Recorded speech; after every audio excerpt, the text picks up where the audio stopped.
The S is first. Truthfully, I've never had to look it up. I've never coded a SARS patient. Never had to.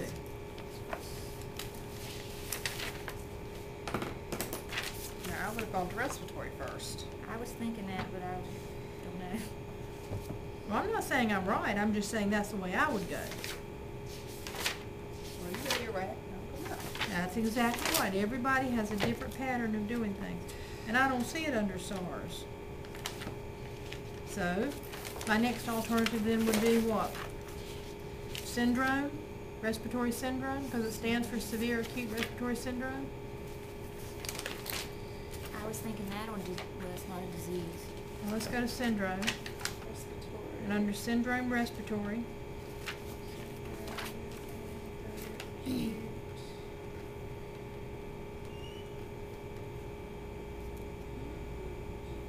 What's our respiratory? What do I say?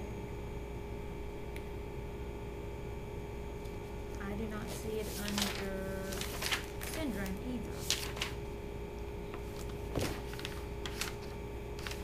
alright, so I'm gonna try, I'm gonna look at 518.5. I know that's not right, but I'm gonna look and see if it gives me any helpful hints in this book. 518.5.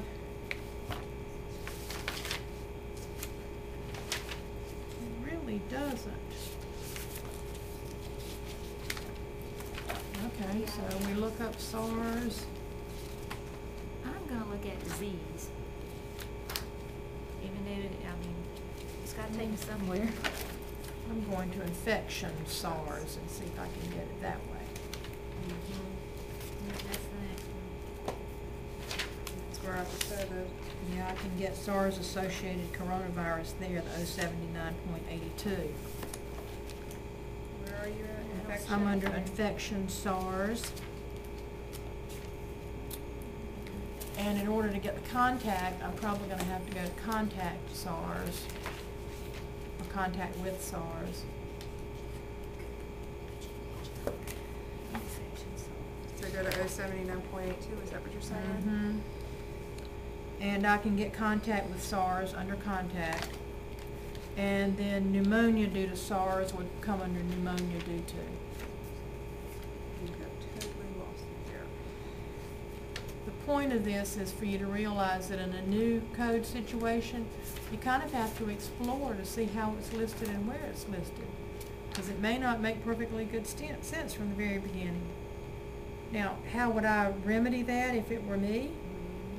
I would go in my book where SARS would have appeared, but it doesn't. And I would add it, and I would say, see these three codes. Or. What are the three codes you're saying? Right here on page 90 in your book, Okay. The three that they give us. the three that they give you. Now, that's not, don't put it in there so you put all three codes down, but so that you're looking at either of those three codes. Wow, we're so silly, look at us.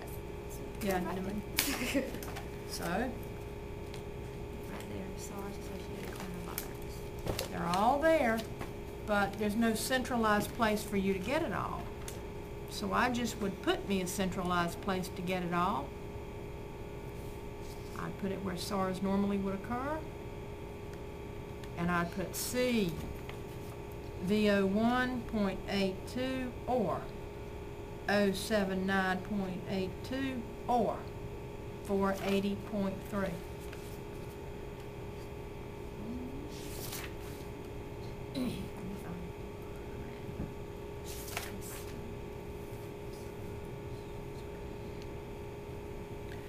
West Nile is very much like that. Same thing. You want to just know that it's in there. It's a new diagnosis. The textbook gives you some background about what West Nile is, for fear that you didn't know what it was. It's had mosquito-borne fever, and of course there are codes for that. Okay. We've also got codes for late effects of infectious problems. Where do we find those? The very same place we find any other late effect, which is literally to go to late effect of.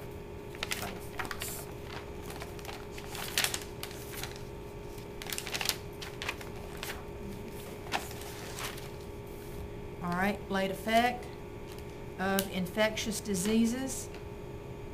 And there you've got the code. Infectious diseases. Late effect infectious Yeah, I see. diseases is your 139.8.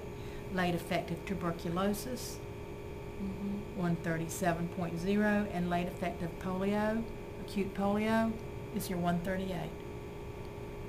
And those are the only ones that are involved in the late effects. All right, tuberculosis, we've got to do some specific work about tuberculosis. Now, as we were going through the tabular a minute ago, you saw where tuberculosis is listed, and there's a set series of codes for tuberculosis. It starts with the V10s. I'm sorry, with the O and O's.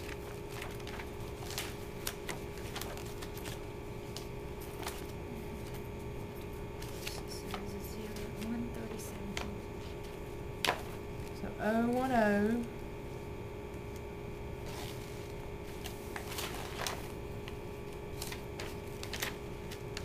To 018. Those are the only tuberculosis codes in the entire book. And we know that because we're under the chapter entitled Infectious and Parasitic Diseases, and the section we're under is tuberculosis, and to the right of the word tuberculosis we have the code number 010 to 018. So take just a minute and look at those 010s to 018 so you can see all the different types of tuberculosis that actually exist. All right, now, back to your textbook. We know that the primary axis, or the primary way that we determine how to code tuberculosis, is the site or the type of tuberculosis. You've always thought about tuberculosis just being in the lung, but the tuberculosis can be anywhere in your body. So we need to know the type and where it is. So you've got a 5th digit subclassification to also give you an idea of how the diagnosis was determined. So immediately under the tuberculosis codes, you've got a box, and there's from 0 to 6, 5th digits. And you're going to have to make sure that you are able to determine how the tuberculosis was actually substantiated. Was it unspecified, or was it a bacteriological or histological exam not done, or was it unknown, or was there tubercle bacilli found in the sputum by microscopy, or not found by microscopy but rather by bacterial culture, or not found by bacterial exam but tuberculosis confirmed histologically, or tubercle bacilli not found by bacteriological or histological exam but tuberculosis confirmed by other methods. So you've got to know how the TB was actually determined. And you're going to have to look in the chart for that. And is it going to be on the front sheet of the chart labeled out for you, or is it going to be in a lab exam? You're going to have to go to the lab test to make sure. Lab test. All right. Now, be careful. There is an exclamation point on page 91. Care should be taken to differentiate between a diagnosis of tuberculosis and a positive TB skin test. Just because you have a positive TB skin test doesn't mean you have tuberculosis. Absolutely not. Absolutely not.